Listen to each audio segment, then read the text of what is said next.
You're listening to Hooked on Creek, a podcast celebrating the music, history, and fans of the legendary jam band Max Creek. I am your host, Korre Johnson, and you are listening to episode 34. Mama, how you ready to get the car? Go down south to where the people are. Mama, she's ready to put up a fight. The band of people laying on a Saturday night.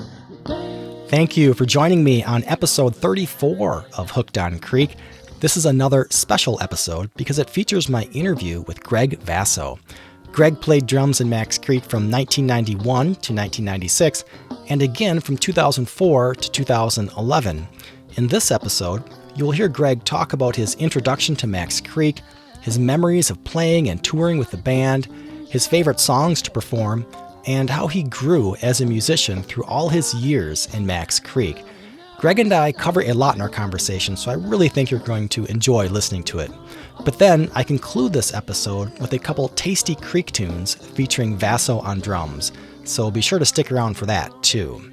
As a reminder, in the show notes, you can find direct links to stream or download the music featured in this episode, or you can simply head over to hookedoncreek.com. And while you're there, click the contact link and let me know what you think. All right, now let's get started. Greg Vasso, welcome to Hooked on Creek. Hey, Korre, how's it going? Doing great. Thanks so much for joining me today. My pleasure. Greg, you played drums in Max Creek from 1991 to 1996, and then again from 2004 to 2011. When you look back at those two periods, how would you compare your two runs with the band? Was the band playing differently in those two periods? Good question. I can say I was playing differently for sure, which then, colors how we see the rest of things, right?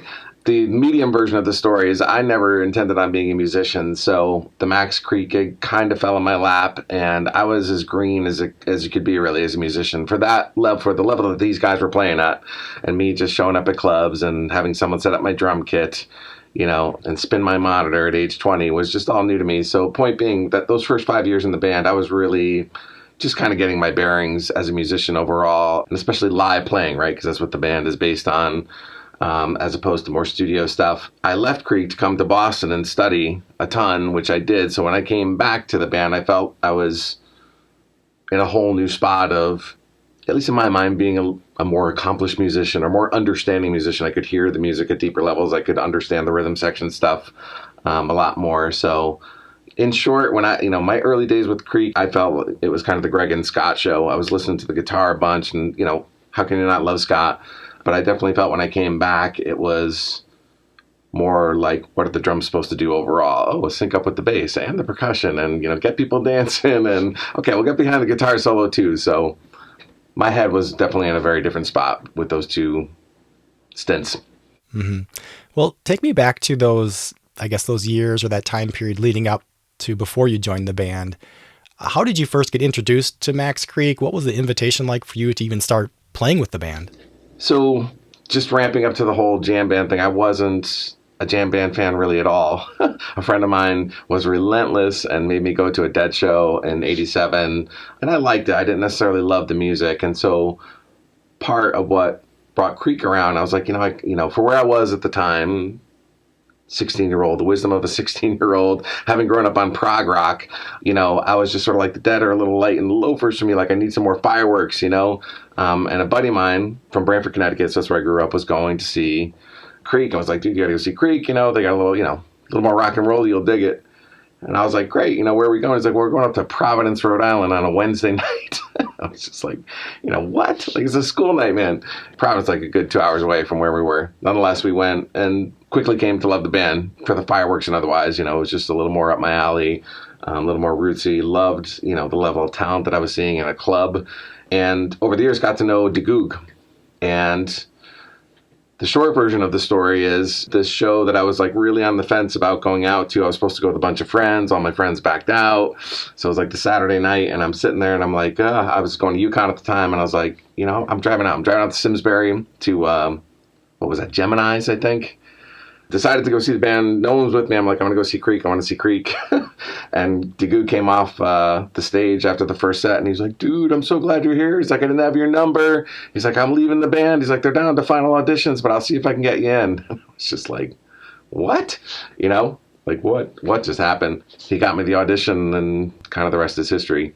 So nothing I ever expected. And, you know, I often think back on those two things. It's like, well, what if I never went to go see the Grateful Dead? And what if I never went to that Simsbury show that night? You know, would my life be different? So, yeah. So in that iteration of the band, Rob Freed was there, and you had a percussionist playing next to you. What was that like to be next to Rob and to have that element of the music in the band? So, you know, I kind of go back to what I was saying before. My ears and my head weren't fully in the game at that point. And there was also this element that I'd been seeing the band for a good 4 years by the time I got the gig. So it's like, as I'm on stage, I'm also sort of hearing the front of house version of Creek. Do you know what I mean? And like, I'd be like, oh, there's that fill that Rob does, or there's that, you know, that sound. So I certainly enjoyed it. But again, it wasn't to me until I came back in 2004 and just kind of had my head a little bit more in the game. That was, you know, I felt like he and I really connected. And I think he got that as well, too. Like, I really do. I feel like our relationship, certainly from a musical aspect, deepened during those years, because I think he could tell I was listening to him a lot more, and we were trying to lock in a lot more. Yeah. And then playing with Scott Allshouse with double drums for that second part with Max Creek. What was that like to have two drum sets on stage? And bottom line, it was great. I think it was, I don't want to say awkward, but whatever. There was a growing period into it all. I started playing with the band partly because Allshouse had his girls and just had a whole bunch of stuff going on, couldn't make some gigs. But then it sort of turned into like, well, okay, Vasso's playing, so let's do some double drums. And so I think, you know, just because it wasn't like any kind of official, like, as of this date, we have two drummers, and so let's rehearse and go for it. It was more like sometimes we did gigs together and sometimes not. There was a kind of an extended growing period, but I really felt after like the first year, like it really hit a sweet spot. And for me, at least, those final 3-4 years in Creek are my personal favorites. A lot of it because of playing with Scott. I thought we had, I don't know, sound humble here, but I thought we had it going on. We were just, you know, we were in tune with each other and really complimenting each other on parts, and I loved it. I'm curious what your impressions are of the other members of the band. I mean, for those who might not know Mark and Scott and John, how would you describe their personalities to somebody who hasn't met them? So let's maybe start with John. How would you describe John Ryder for somebody who's never met him? John Ryder's like, I don't know. It's like almost like the camp counselor, almost like Bill Murray in Meatballs on some level, you know, just like, woo! He's got, you know, a lot of spunk and personality, funny stories, unique way of approaching the bass. As we know, like, you know, ultimately the roots of Max Creek, I think John's a quirky personality. It took me a while, I guess, you know, like to get to know, like, is he joking or is he like just breaking my stones right now?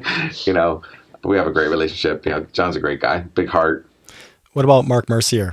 How would you describe him? I guess, I don't know, Mark, you listen to this. Mercier is a phenomenal musician who doesn't necessarily realize it, perhaps.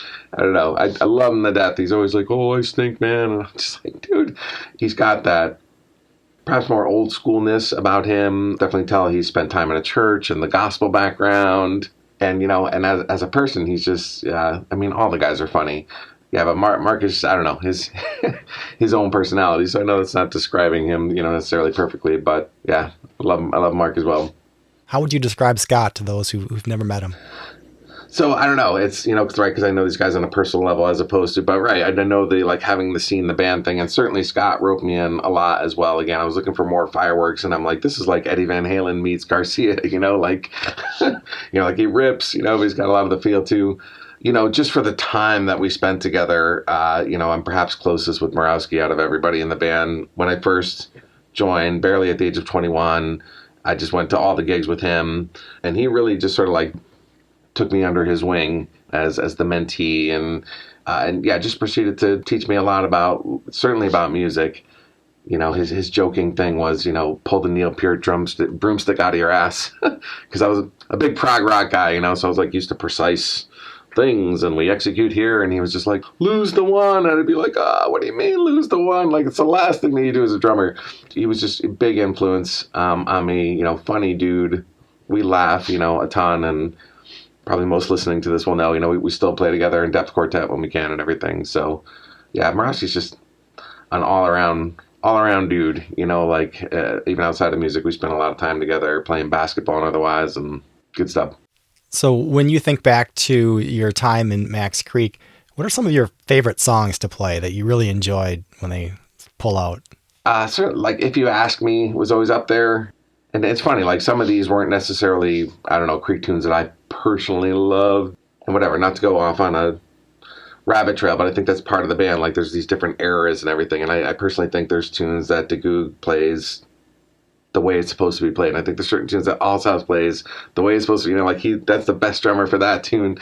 Are you willing to go on record on what those songs are? Or would you rather not? Oh, no, I'll throw a few. I mean, so I have to lend the disclaimer here that my ear has not been as close to the ground on the Creek stuff since the Billy era. So Billy, love you, taking nothing away from you, kid.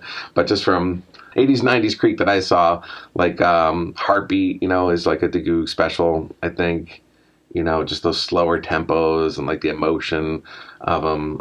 Allshouse, Orange Sunshine, Old Stones, Broken Bones. Yeah, I don't know. I'd have to think some more, but I do feel that there's like certain gems that each drummer has. So I'm sorry, man. What was the original question? Well, just what songs you enjoyed playing the most? So I don't know. If you ask me, Hard Love, The Seven, Mama, Are You Ready? Yeah, those are a couple. Louisiana Sun. I always enjoy playing Louisiana Sun. Talk to me about what that crowd is, the scene is that wraps around Max Creek, and who they are and how they influence the musicians and everything that goes on. For people that I've asked, especially people not in the jam band scene, I'd say Max Creek is the underground of the underground. The Dead scene is sort of like the underground of pop, like one level below that. It's like the underground of the Dead scene is, Creek. In a good way. So like I think like with each of those whatever levels, if you will, there's more of an intimate relationship with the band, whether it's just knowing them outright. I mean, certainly, through all the years that I played, I'm talking to 80% of the people out in the audience just because, you get to know each other along the way. So, there's certainly that family vibe. And I think maybe more than other bands, we can be influenced by like, you gotta play this song. You haven't played this in whatever 50 shows. Like it's gotta happen tonight. Like, all right, we'll do it. Definitely, a symbiotic relationship with any band and their fans. But certainly with Creek, I think there's this comfortableness about it. That we've all been there a million times before. When I was early on listening to Max Creek online and going through some live recordings, I stumbled across awareness of you through, I think it was Sympathy of the Devil. And I'm curious if there's a story behind that song and you performing it. Short version is we used to play it in my high school band, and I always thought my singer like ripped it. I always thought he like belted it just a little more than Mick would. And so I always enjoyed that. And then it was a Halloween gig that we did. God, I don't even know what it was. I'm going to say 2000 or what, 97-ish, something like that. I'm not sure. But it was like, you should sing a song for Halloween. I'm like, all right, let me... Johnny Butin, if you're listening to this, my singer from the high school band, I'm like, let me give them some Johnny Butin love. And it just took off. People seemed to love it. So seemed to fall into the set list after that. Well, take me back to, I guess, your childhood when you were first introduced to playing drums and performing music. What led you in that direction? Whatever, as cheesy it sounds, there was an element of fate, I feel. In terms of childhood in general, I was like so bad at sports. Boy Scouts, like whatever it was, all your standard stuff, just really not doing well in. And my brother played keyboard and he played in a band, and his drummer's kit was down in our basement one day. And I walked downstairs and it wasn't even set up. It was on the floor, but there was literally like this, oh, like that happened. I could hear the, it's like this light shone on the drums, and I was just like, I think I love drums. And it was like 82-ish. And then just really started to get the itch for drums, listening to a lot of drums. And so this was the decade, certainly, of Neil Peart, which I was heavily influenced by, and just fell in love with it. And when I went to my very first drum lesson, I remember my teacher looking at my mother saying, I think we have some talent here. And I was like, well, I never heard that when I played basketball. I never heard that in Boy Scouts, So I'm like, maybe I'll stick with this for a little bit. But I absolutely love the instrument. I have from that moment in the basement to I got home from rehearsal tonight. It's still as fun. It's still as great. It's just an awesome instrument. I would imagine as a young adult playing drums in a rock band, that must have been pretty fun for you, just as a lifestyle. Is that true? Or So, like, yes and no. Just because, again, I had no plans for this for my life. I was going to UConn. I was going to get my degree in psychology. And suddenly I'm playing with Max Creek. So I had no grid for what it's to be like on the road and otherwise. And there was also this element that I was like, I was the youngest guy. Like when I was auditioning, I thought that was going to be a liability. I thought they were going to be like, we're not going to take the young whippersnapper. We're going to take someone who's more old and seasoned. So again, at least for the first couple of years, it was just kind of like taking it all in and getting used to what was second nature to everybody. Being on the road, show up, sound check, play. And certainly, though, I think as I settled into it, like my last few years with my first stint with the band, yeah, it was a lot of fun. We were playing some great shows. I thought we were playing well, certainly. And yeah, a little bit of the rock star life. Get to go to some Fish shows, and it was good. Absolutely. Greg, I'm curious, do you have any favorite memories of playing with Max Creek? I do. I have a couple that stand out. I think it was Camp Creek 2006 was the monster rhythm section. So it was me, All's House, Rob was with us at the time, and then Ryder, of course, and then Mike Gordon came and sat in for most of the tail end of the evening. And it was just nice and relaxed and, good mix. And it was just like, I think Mark described it as, it was like being on like a cruise ship. Like the rhythm section was like a cruise ship, just this huge thing floating. I experienced that as well. That was just, I don't know, especially in terms of the rhythm section, was just a great, great night. Thoroughly enjoyed that. One other that stands out to me is, I can't remember, what is that place in upstate New York? Can't remember the stage. Michael Jackson had just passed away. We decided to cover Billie Jean and didn't rehearse it at all, really, like sort of verbally ran through it just before we got on stage. And we ran it through, and, for taking a tune cold, I thought we were doing it pretty well. But the best part is I looked, I was like sort of down, concentrating, looking down. And as I looked up, All's House was doing the moonwalk past my kit. I was just like, it was just a surreal moment. I'm like, All's House is just doing the moonwalk past my kit. So that one stands out too. Just a fun night. As a drummer in Max Creek, how do you communicate with other members of the band? Because part of their musical style is the improvisation. And I would imagine that there needs to be some level of communication between the members of the band to know where you're going in some of these jams. As a drummer, how do you do that? Or how did Max Creek do that? I think ultimately it's about the whole band listening to each other at the same time. Like when I did my audition, I remember that was one of the segments of the audition.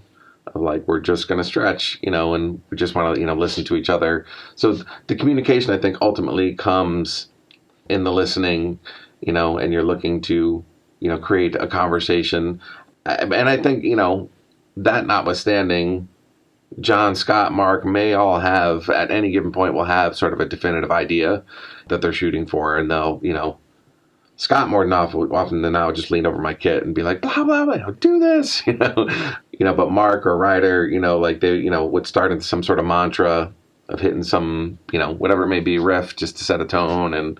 But again, at the end of the day, it all comes down to like, especially in the spots where we're stretching out, are we listening to each other, just like real life, right? You gotta be in a conversation and genuinely listening to somebody, and then you can kind of communicate back. Greg, do you listen to Max Creek live recordings still, or did you listen to them back when you were in the band? Was that a common practice for you to go out and just listen to all those live recordings? Yes and no. So certainly when I was seeing the band, I used to listen to them a bunch, much like anything in life, listening to your own recorded voice back or whatever. You're like, oh, that happens a lot as a musician. For me, though, the interesting part with my time with Creek was, again, I was young and there's a tendency to rush tempos. And I think the band partially liked that. It's like, oh, the new guy, he's all full of piss and vinegar. Like, let's take everything fast, but after listening back to those recordings, after a couple of years, I went back to them and I'm like, guys, this is just like, some of this stuff is just too fast. Like, let's slow it down. Let's get the groove to sink in. Let's get people to dance. And so there was an effort there with the band, but there was also, that was like, kind of like, I don't know, me coming into my drumming a little bit more and being like, okay, like, let's lock this in. Like, that's what the drums are supposed to be like. There should be a vibe in the room and everyone should be bumping their heads. So yeah, it's sort of that push and pull with recordings of like, oh, I don't like what I hear. But it was also like, okay, we can make a turn for the better here. But there was a couple gem nights want to say it's like 97 or 98 Woody's, Roadhouse. Just a great night. So those gems I go back and listen to every now and then. When you think about Max Creek, are you surprised that they're still around after 50 years? This band, it's still going? On some levels, yes. Just for the sheer math of 50 years, you know what I mean? And like all that could potentially happen, within that. And again, I've been relatively removed from the band for, almost 9 years at this point. It's crazy. But I remember those last few years with Me and All's House and otherwise, it really felt to me like every night was just sort of like we don't have anything to prove anymore. There was a time in the band we were really gunning. We were trying to whatever, be a part of, one of the top jam band folks and yada yada. And it felt to me, at least, those last few years was just sort of like, who knows whether we're all going to be here tomorrow? Let's just have a lot of fun tonight and play some good music tonight, and that's a good spot for a band to be in. So assuming that has sort of remained throughout the years here, yeah, you just got to enjoy every night and play your heart out. You never know when it's your last. And so I think that's part of what's kept it alive this long, amongst other things. When you are not playing drums, I'm curious, what keeps you busy? What other hobbies or things do you do besides play drums? These days, primarily working to support my family. So I'm a project manager for ADP, Automatic Data Processing. So for clients that buy some of our bigger solution sets, I'm the project manager to help set it all up and get them going. Do they know about your history as a drummer? At some point, yes, or at the very least, I let them know. I was like a touring musician most of the 90s, and they'll Google me and be like, oh, I see pictures of you playing drums. So, yeah, but, it's been a lot about being the family guy, for the past 10 years, but I play as much as I can. Greg, are you still playing drums right now? And if so, what brings you out on stage, or what brings you to your drum kit? Yeah, so my most consistent thing at this point is probably playing with my church more Sundays than not. And we our set is a lot like a Dead show. People are like, woo, they're all fired up. We get a good 45 minutes, and we are encouraged to stretch out if we're feeling things as well. So it's cool. It's not just the couple whatever tunes every Sunday. So I certainly enjoyed that. I do a function band with Gary Backstrom from Jiggle and a couple other cats from Boston, John Vanderpool, weddings, parties, things like that. We're about to do a Paul Simon cover thing, and what is it? It's November 20th in Taunton. So that's with Gary from Jiggle and some other folks. So I do that from time to time. And then Depth Quartet as well with Scott. We kind of average 1 gig a year at this point, but we practice a whole bunch. We practiced for 20 weeks for that 1 gig. So all those, kind of keep me active these days. All right.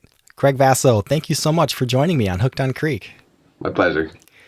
It was a lot of fun talking with Greg Vasso, and I really hope you enjoyed listening to our conversation. One small clarification from our interview.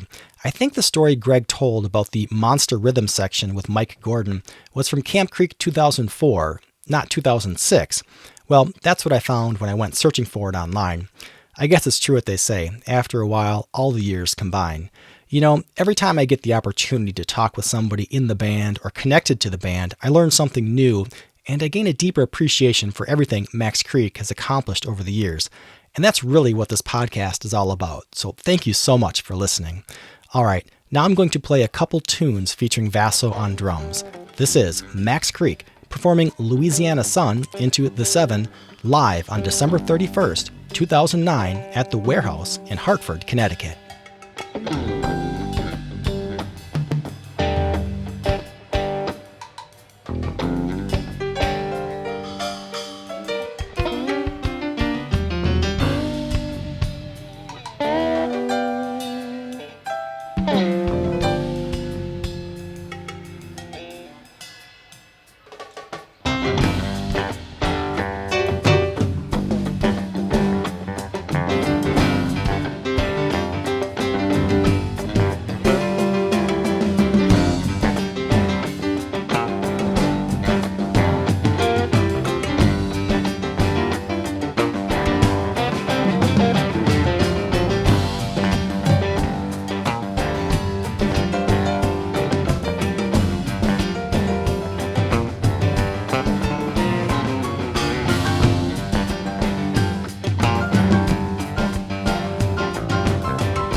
What's to explain?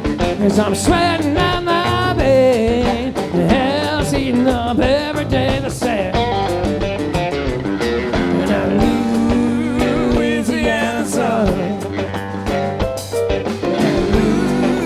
Louisiana sun.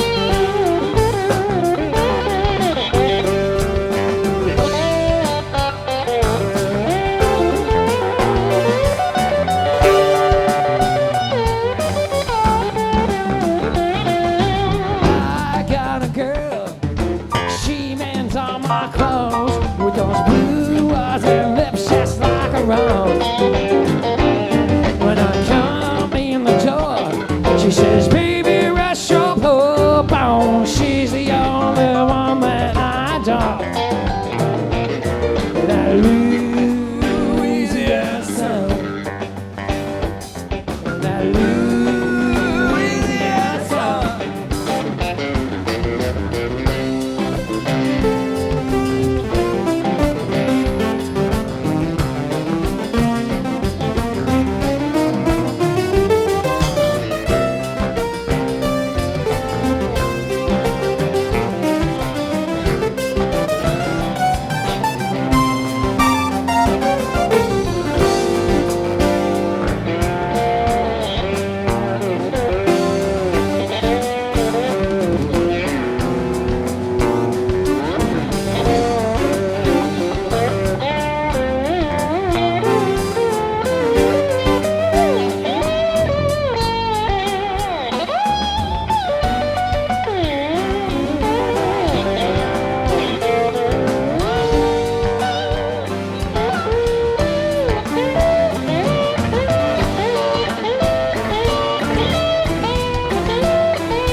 It's just another day, talking to my lunchbox for a bed. And I just can't deny the only thing that gets me by is that sweet little apple of my eye. And that Louisiana sun. And that Louisiana sun.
Green is what they see, covered up with a tide without it.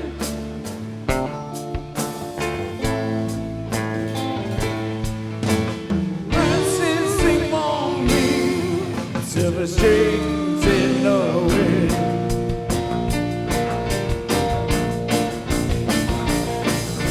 She sings for me, rushing my soul with a care where it's going. Whoa, love.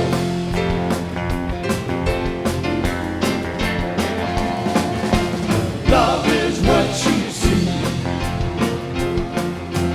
Bring me the key to say without knowing. Whoa, love. Whoa, love.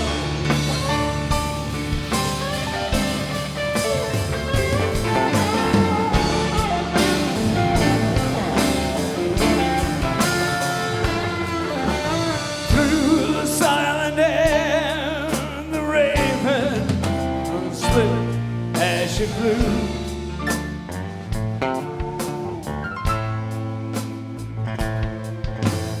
Crystals of the wind fall out like a midnight stew.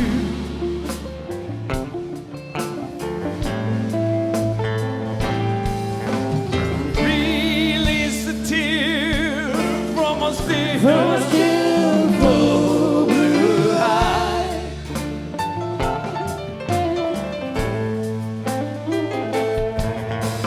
Thoughts caught up in time, no reason to ask why.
are lonely parts of you.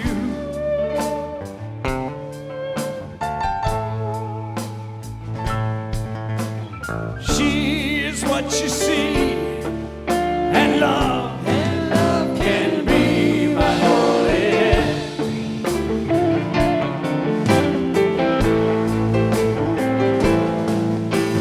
I'm all up in town, and with your eyes wide.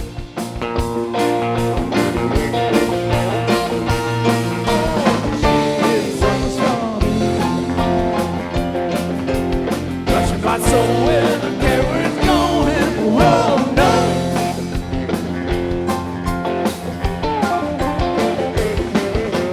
Love is what you see. Bring me the key to say without knowing. Whoa, no.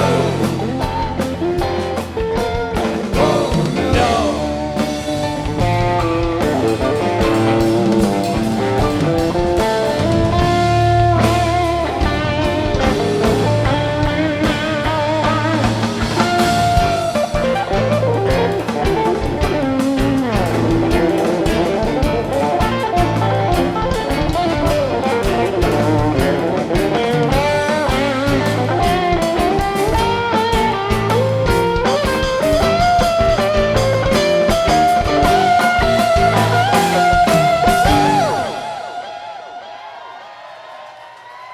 And that concludes episode 34 of Hooked on Creek. Huge thanks to Greg Vasso for coming on the podcast, and a huge thanks to you for listening. It really means a lot to me. If you are curious, during the introduction to this episode, I played a portion of Mama Are You Ready, performed by Max Creek, live at the Living Room in Providence, Rhode Island on October 13th, 1995. And as always, let me know if you have suggestions for future episodes or recommendations on people to interview for this podcast. You can get in touch with me via the contact link on the Hooked on Creek website at hookedoncreek.com or via Facebook, Twitter, and Instagram. Just search for Hooked on Creek to get connected.